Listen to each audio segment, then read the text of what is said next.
What's up, boys? So basically, we need some coffee. We have some right here, thank God. But today, I'm going to film the entire day, and I'm very excited about it. I'm going to show you guys all the carpentry I'm doing, all the food I'm eating, and then maybe we're going to go holiday shopping because it's the week before Christmas. So let's get it.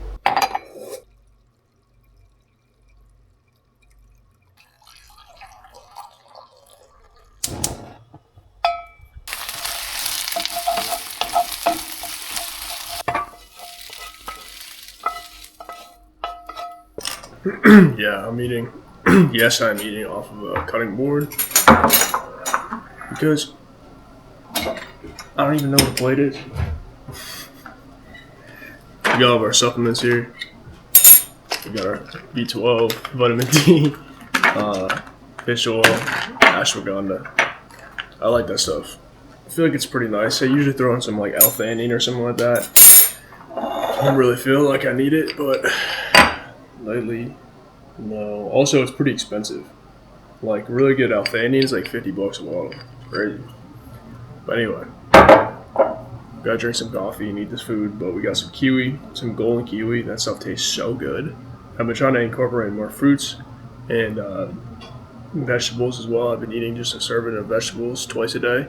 So, serving of basically leafy greens, like with olive oil and then sauerkraut on top of it, and then meat, and I've been feeling so good. So, and then also yogurt too. So, life is good. We're trying not to read too much, or we're trying not to look at our phone. We're actually reading our book, Knowledge Rich Ranching. I've been absolutely cooking through this book, and I've been actually cooking through a lot of books. One of the best pieces of advice that I heard about, like very successful people in their craft, right? And before I start on that, like, my philosophy on that is, like, for my family's sake, right, I need to be an absolute expert on the field that I'm going to make a living from. And if I'm choosing a field such as raising beef cows and milk cows and sheep farming, basically, then I need to be an absolute expert on that, right? Because we're not going into this field. We're not going into such a risky field half-ass. You know what I mean? You shouldn't go into any field half-ass. But anyway, the common denominator for basically the people that were like super successful in history and all that kind of stuff were that they absolutely, like, they saw a subject and they devoured every single book on it. And so basically I took some of the profits that we made from this last year, right? And some of the profits that we made off the sales of beef cows that we had. Sold 3 beef cows and for $4,500.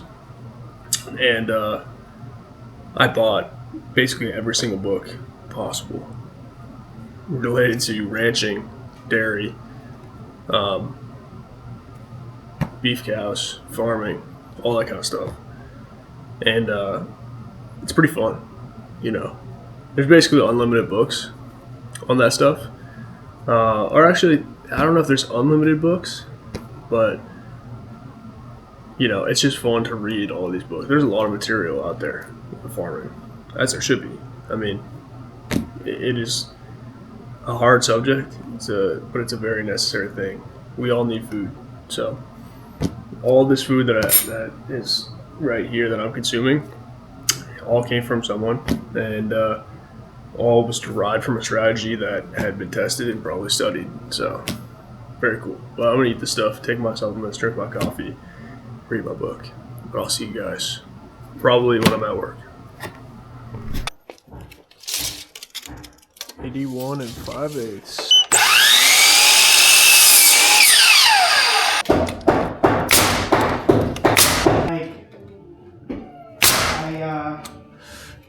There was that, I can't do things.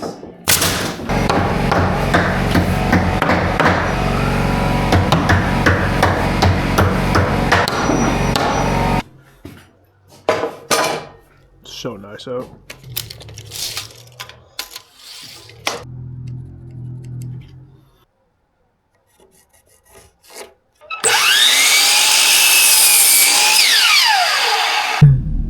Oh, Amazon guy coming through. Alright, we're on lunch. We're eating lunch right now. And basically I got Greek yogurt with maple syrup and blueberries. And then we got some steaks right here. Boom.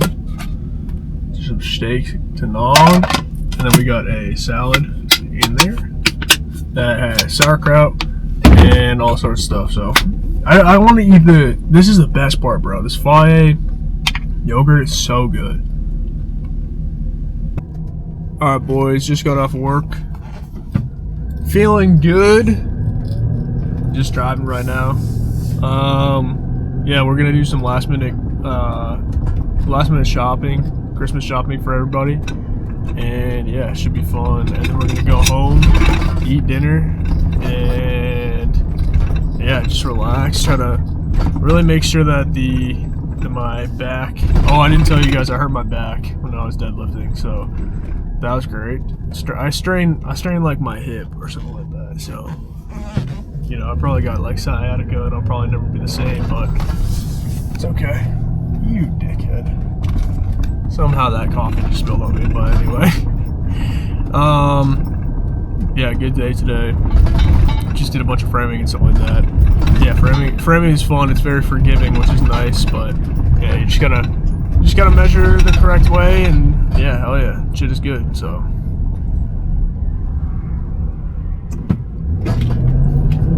truck is running good. I'm gonna get it looked at, I think, in every 10,000 miles or something like that. Should have the mechanic look at it to make sure that it's in tip-top shape, because it's the best truck I'm ever gonna own. So it's probably gonna be the only truck I ever own. Well, I'm not gonna say that, because once I become a diesel mechanic, then I'll be owning tons of shitbox diesels.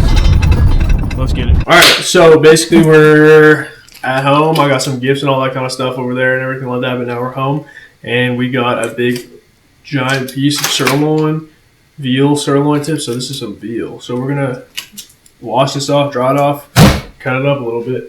Got some pasta that's boiling behind me. I'm so excited. Wow, look at this incredible piece of meat. Very interested to see, because I believe this is out of some veal that was raised on their mom. So basically only drank milk from their mom and ate grass. So that is it's pretty cool. I mean, I think this is a pretty cool aspect of the grass-fed dairy industry, is that like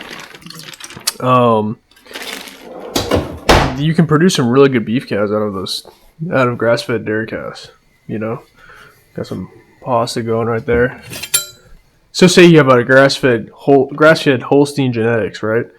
If you cross that with a beef cow, then you have a fantastic beef cow, and within that system, basically they're going to be raised on pasture, because that's basically your source of feed is going to be pasture. So if you're looking for basically good meat, I would say go to a, you know, grass-fed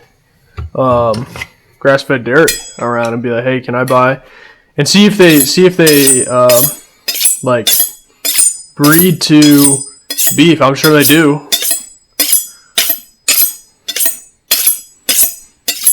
Cool. Get it cut off a little bit. You know, just trying to make some steaks or whatever. I'm not really sure which way to cut this. Potentially that way. Dude, I can make a freaking fantastic looking steak from this. Definitely not doing this right, but it's okay.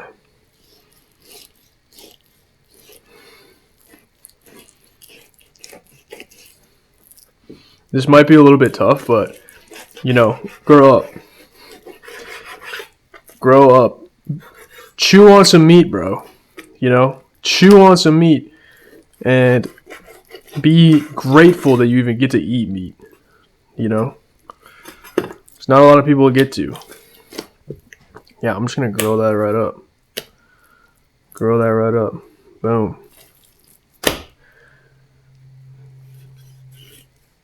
Yeah, there we go. I like that. I like that. Grill this up. Wow. Incredible.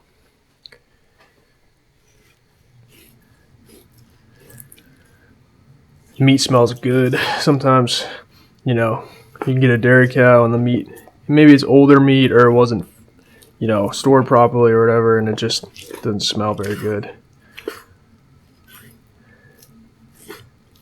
Wow. Absolutely incredible. Okay. This is all you gotta manifest things in your life. This is all I wanted to do for my entire life, is be able to, because I met this cow. I saw this cow that was born, and then I'm cutting that cow up. And it sounds morbid, but you gotta understand that these cows had some of the best life possible for a cow. They're protected 24 hours a day. They ate fantastic. They were raised on their moms, which were high-producing milk cows. Oh, this might be Qualia, and this is very interesting. Qualia was a she was three-quarter Jersey, I believe. No, she was quarter Jersey, a quarter Holstein, and a quarter Lowline Angus, which is very, very interesting. Okay, so that's probably good for tomorrow. I do like these tendon cuts right here. They're very good. We eat this for tonight. Actually, I'm just going to cut one more.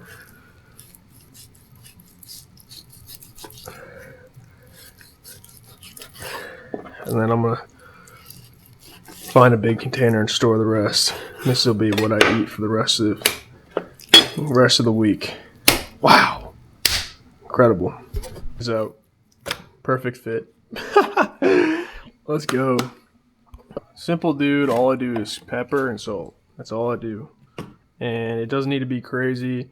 And the beef will speak for itself. And also, grow up.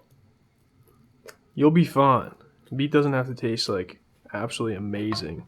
Obviously, don't eat rancid meat. That's not what I'm saying. But if it's a little chewy, who cares? Who cares if it's a little chewy? Just be lucky you're getting a freaking source of protein from a amazing source that helps build the soil.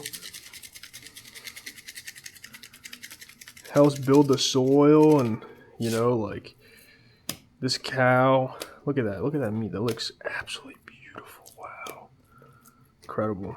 Yeah, just grow up a little bit. You gotta just grow up a little bit. I know the customer, that's a lot of salt. It's okay. The customer's always right, I guess, but sometimes the customer's wrong. And yeah, that's basically it.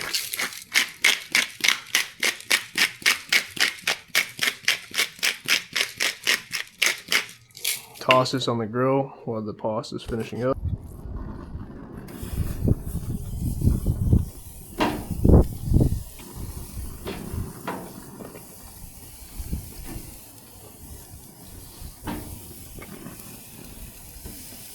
I'm not eating this all tonight, just for context. Boom.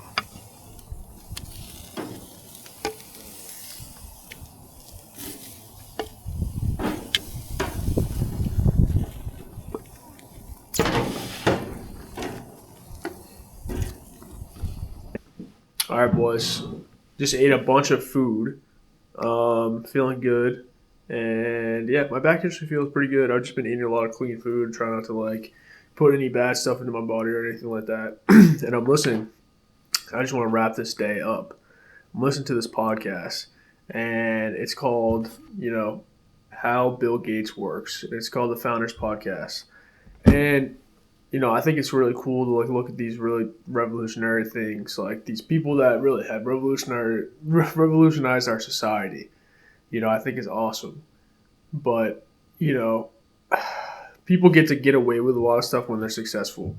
People get away with a lot of shit that is fucked up, that's messed up when they're successful, you know.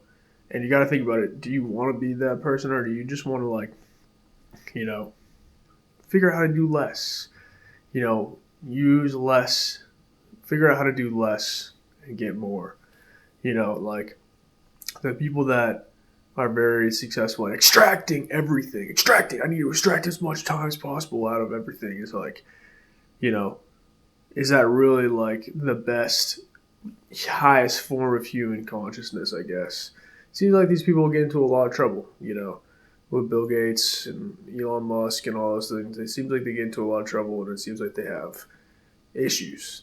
You know, and I wonder, you know, if they, a lot of them, you know, also talk about having this like demon, you know, this demon that they have to like answer to, and it kind of seems like they're like almost possessed in a way. You know, I don't want to get like too philosophical about it, but if if a if some spirit was telling me that I have to become the best in the world at something and take as much as I possibly would, I would think that's probably an evil demon. I would think that's probably quite an evil demon. It's kind of funny because these people are not interested in like helping other people, you know, but they accumulate a lot of material wealth, and so then they become powerful, and then, you know, I'm just thinking about this stuff online. A lot of these documentaries and stuff like that, like you should read a lot of like, it's cool to read like all these like autobiographies and all that kind of stuff. But then I get like freaked out by them. Like one of the things with Bill Gates was like, I worked 30 hours straight without moving, showering, eating. He was saying he was an undeniable kid. He was really confrontational with his parents and all that kind of stuff. And I was like, damn, bro, this kid just sounds like an ass. He just sounds like kind of not a nice person, you know?